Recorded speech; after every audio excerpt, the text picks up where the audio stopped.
Olha aí, pessoal, mal apareceram os resultados do PIB do primeiro trimestre, aquele crescimento de 0,8%, eu fiz um vídeo aqui no canal falando sobre isso e afirmando que não era um crescimento desprezível, muito pelo contrário, fiz até aquele exercício de extrapolar esse resultado para os outros trimestres também. Mas o fato é que, mal esse resultado foi divulgado e muito comemorado pelo Lula e pelo Fernando Haddad, o mercado, de forma geral, já começou a precificar aquilo que é tido como uma certeza, a de que o PIB não vai se manter nesse ritmo de crescimento, especialmente agora nesse segundo trimestre que chega quase ao seu final. Vamos dar uma olhada, então, nessas previsões aqui, tanto do pessoal do UBS, lá, o Banco Suíço de Investimentos e tudo mais, e até da própria esquerda, de forma geral, da esquerda midiática, tentando melhorar algo que eles próprios sabem que não é tão bom assim. Vamos conversar, então, sobre esse assunto, mas antes, não se esqueça, deixe o seu like e o seu comentário aqui neste vídeo, se inscreva no meu canal se você ainda não for inscrito, considere se tornar membro patrocinador do meu trabalho com valores a partir de R$ 1,99 por mês. Você me ajuda bastante dessa forma, pode ter certeza disso, né? Então, o ponto aqui, a grande questão trazida primeiro pelo pessoal do UBS-BB, que é o Banco de Investimentos do Brasil, do UBS, que é um banco suíço gigantesco lá, muito famoso e tudo mais, comprou o Credit Suisse ali, né, incorporou o Credit Suisse e tudo mais, eles afirmaram que o PIB do Brasil no primeiro trimestre, janeiro, fevereiro e março de 2024, foi sólido, né? A performance do PIB foi sólida. Nas palavras deles aqui e dentro das expectativas já projetadas, porém, eles acreditam que isso dificilmente vai se repetir no segundo trimestre, que todo mundo já está pontuando como um trimestre difícil para a economia brasileira, inclusive pela questão do Rio Grande do Sul, mas eles vão além e dizem que nos meses subsequentes também é pouco provável que esse bom resultado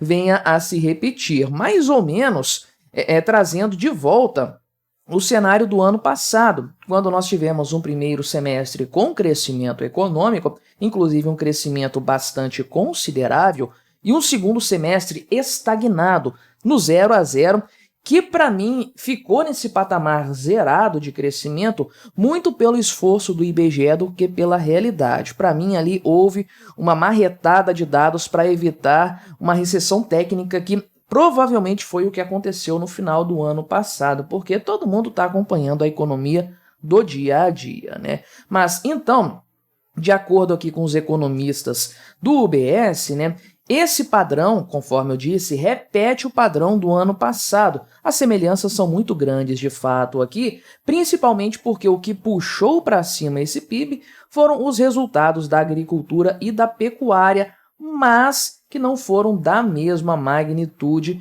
do ano passado, né? Ou seja, o crescimento do PIB repete traços de 2023, só que 2023 foi um ano melhor. Tinha o carrego estatístico do governo Bolsonaro, não tinha o El Niño prejudicando a agricultura, tinha outros eventos mais interessantes formando a conjuntura econômica de forma geral aí, né?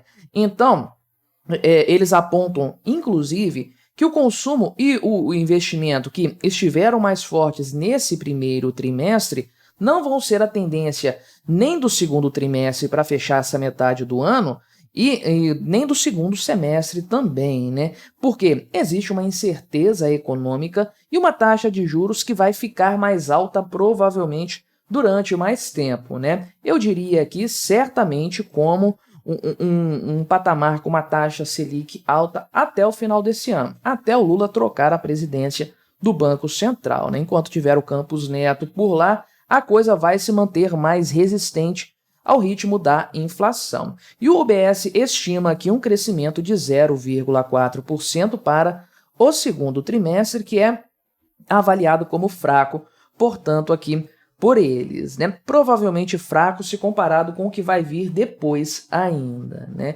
E é certo que eles já devem estar considerando alguma coisa do Rio Grande do Sul, da tragédia gaúcha, nesse 0,4% de crescimento do PIB projetado para esse trimestre que nós estamos vivendo agora. Estou gravando isso aqui no dia 5 de junho, então tem mais alguns dias, um restinho de mês para completar esse segundo trimestre, só que é bem provável que esse impacto da tragédia gaúcha perdure por muitos meses ainda, talvez até o final do ano, causando algum tipo de impacto negativo na economia e no crescimento do PIB brasileiro, né? Então, essa tendência que é observada pelo UBS, um banco de investimentos, que faz uma série de projeções com base em o que já aconteceu e no cenário que se desenha no futuro, bem, essa tendência e essa percepção do UBS também é referendada, por exemplo, pelo pessoal da Folha comentando aqui do PIB, né, desse crescimento do PIB,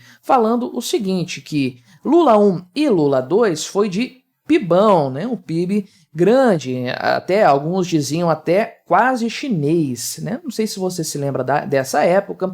O Brasil estava com um bônus demográfico ainda, tinha o boom das commodities empurrando a economia brasileira. Enfim, aquele período, principalmente ali nessa época do Lula mesmo, 2003 até 2010, isso aí de fato 2008, 2009, por ali.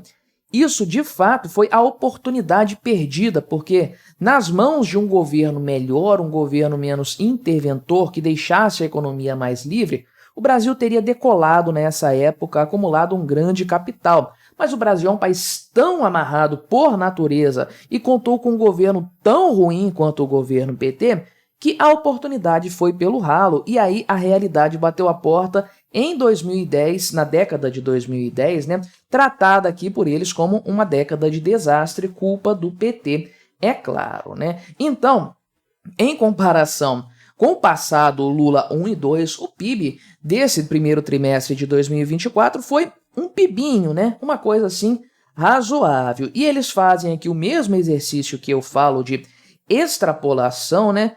Imaginando que a economia cresceria, crescendo 0,8% todos os trimestres até o fim desse ano e chegam ao resultado de 2,2%.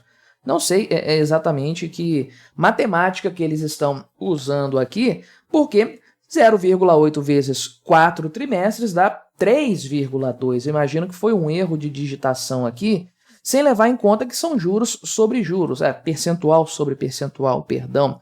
Então, na verdade, não vai chegar redondinho 3,2% se houver esse crescimento, né? Vai ter mais do que isso por conta desse efeito de fato, né? Então, ainda assim, né, eles colocaram que seria pior do que 2023 e pior do que 2022. Na verdade, não, seria melhor porque acredito que digitaram um número errado aqui, né? Mas não seria algo ruim absolutamente, muito pelo contrário, seria surpreendente e eu falei isso de fato, né? Só que a verdade é que todo mundo sabe que isso não vai acontecer. Esse cenário não vai se repetir nos próximos trimestres. Não apenas o UBS sabe, a esquerda, de forma geral, inclusive a midiática, já percebeu isso aí, né? Por exemplo, falando, usando a desculpa, a carta do Rio Grande do Sul para uma piora desse cenário econômico aqui, né? Então, tem uma certa questão ainda, uma incógnita, ninguém sabe o quanto que vai ser gasto para a reconstrução, o quanto se perdeu, a gente não tem essa história aí já definida. Tem a questão da taxa de juros nos Estados Unidos aqui também, de forma geral, trazem aqui alguns pontos, né, em relação a questões geopolíticas, questões da economia brasileira e tudo mais, né, só que a verdade é que falta aqui, de uma forma mais insistente, falar do problema fiscal do Brasil, né? Então eles estão tratando aqui da questão de o crescimento da economia estar focado no consumo e não do investimento e no aumento do gasto do governo, ao invés de um aumento da economia real, a economia privada. Só que falam en passant esse tema depois de um textão aqui tecendo loas a governos anteriores do Lula e tudo mais. A verdade é que eles também sabem dessa realidade aqui. O que aconteceu no primeiro trimestre desse ano não vai se repetir, não apenas por conta da tragédia gaúcha, mas por conta da tragédia lulista, a tragédia petista, que é uma catástrofe para o Brasil de forma geral. Não atinge só uma região específica do país, atinge o país inteiro, e isso já está sendo medido de várias formas. A deterioração do cenário econômico, previsões do PIB mais duvidosas sendo colocadas para baixo, aproveitando o embalo da situação do Rio Grande do Sul para justificar isso aí, uma taxa de juros futura com previsões mais altas, previsões para a taxa de inflação também piores, ou seja, há uma deterioração do cenário econômico já visível e que se reflete numa piora de todas as projeções. Certamente não teremos essa repetição de um PIB tratado como sólido pelo pessoal do UBS. Eu não chegaria a esse ponto aqui, por conta de bases que levaram a esse resultado, como citados gastos públicos, mas a verdade é que foi um resultado nada desprezível, que infelizmente não vai se repetir porque não há fundamentos para que isso aconteça. Pelo contrário, os fundamentos colocados aí são bastante instáveis e talvez levem até mesmo a um cenário pior do que o pessoal do UBS previu aqui, um crescimento baixo. Talvez seja, na verdade, uma recessão. Mas me diga aí o que você achou dessa história, colabore com o nosso debate, se inscreva no meu canal se você ainda não for inscrito e até a próxima.